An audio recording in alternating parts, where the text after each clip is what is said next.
Conceptual form simulation. Overview. This tool allows the user to conceptually analyze complex 3D geometries. It will display displacements and internal forces. Please be aware that this tool is not stable and tends to crash, depending on the complexity of the mesh as well as the loads and supports applied. The help file for this tool is misleading and some of the results are not accurate and contradictory. Also, the tool is only working in the family editor environment. It is not possible to analyze an in-place mass object. Therefore, all loads and boundary conditions need to be applied in the tool dialog. To follow this exercise, open the SU002 sample project model from the Open dialog box and open the standard 3D view. Select the conceptual mass in the background and open the conceptual mass editor by selecting Edit Family. Creating a valid mesh. Select the surface, hit Tab key, and use the tool Divide Surface to create the FE mesh as a base to analyze. Next step is to refine the accuracy of the mesh by selecting a number for the U and V grids. Also, and this is a very important step, we need to define a pattern. In the type selector, choose rectangle. The tool will automatically generate triangles from this setup later on anyway in the module. Please note that when using the form simulation tool on 3D geometry, make sure that the mesh is consistent around the edges. Start the conceptual form simulation tool via the extension ribbon under Analysis. We get two options. One is to consider only the current selection, which we could do, or to consider the entire project, which we will do. It doesn't matter in our case. This is the typical screen for all analysis tools. As a general workflow, go through the menu on the left, step by step. First of all, check and define the geometry and analysis conditions in various dialogues under the Data menu. Second, run and view the calculations under the Results menu.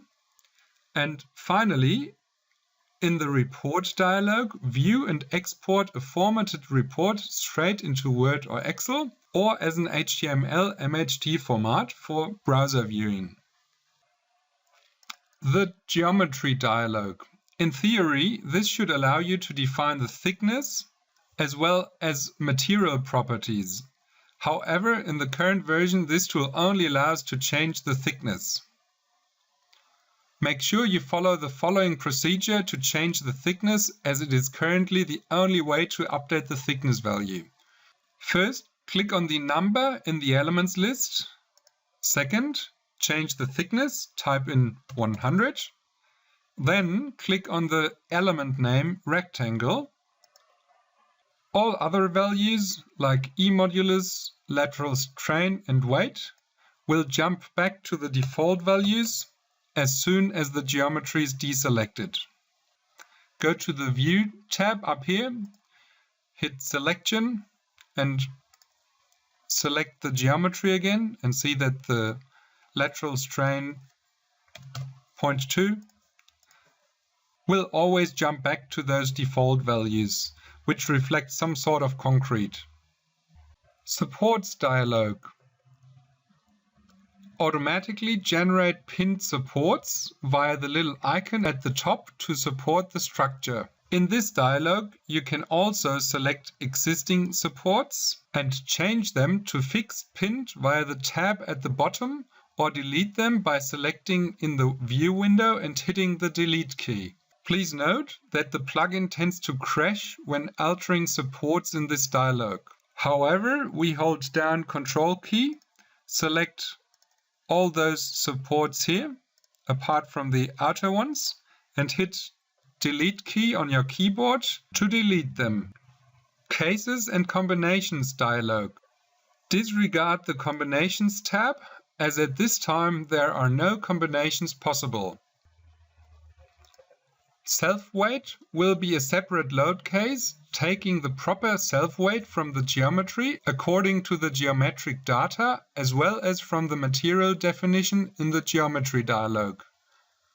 Let's add a vertical snow load with 5 kN per square meter, resembling a roof structure in Thredbo or on top of Mount Wellington. Set the following settings. Untick automatic wind load. Select snow as nature. Value is a vertical value, 5 kN per square meters. And hit add. Notice that little downwards pointing arrows appear. They are resembling the area load. The program automatically creates concentrated point loads on the mesh nodes according to the value we put in here. Loads dialog. Currently, this dialog is only for checking the applied area loads. There is no option to add concentrated loads or other independent loads. However, it gives a summary of total XYZ forces. Open the Planar Loads tab and notice that the total FZ value for snow is roughly 3000 kN. A quick check with our 20 by 30 meter roof structure and 5 kN per square meter verifies the expectations. Calculations dialog. Open the Settings in the View tab and select Legend as well as Values. Hit Calculate. Also check the tick box for deformation and review the results. Browse through the different load cases and result types. For example, displacement in Z direction. Be aware that the displacements in Z direction as well as the internal stresses show contradictory values. In the tab, maximum UZ is 482 millimeters, and in the graphical dialog up here, the minimum value is minus 147. Double checking the results with other FE software rather supports the values in the graphical view than down here in the tab. The minimum and maximum displacements are not acceptable anyway. So let's go back to the geometry dialog and change the thickness from 100 to 200 millimeters. Remember, first select element list, type in the value and then click on rectangle. Go back to calculations and run the calculations again. This time, minimum and maximum displacements are acceptable. As an option in the View tab, select Animate to animate the displacements. Be aware that this is currently very unstable and possibly causes your Revit to freeze. And this is why we won't do it. Report dialog. Be aware that the report will show a picture from the previously open dialog. When we go back to the supports dialog, orbit our model around, go back to the report dialog, the picture will resemble the one we have orbited around in the supports dialog. We can tick the boxes for the information we would like to find in the report. So we want all the information. Selected load case, the snow load case. Scroll down and have a quick look at the report. And then go to File and export the report to Excel, for example. This should open Excel in the background and create the report in Excel.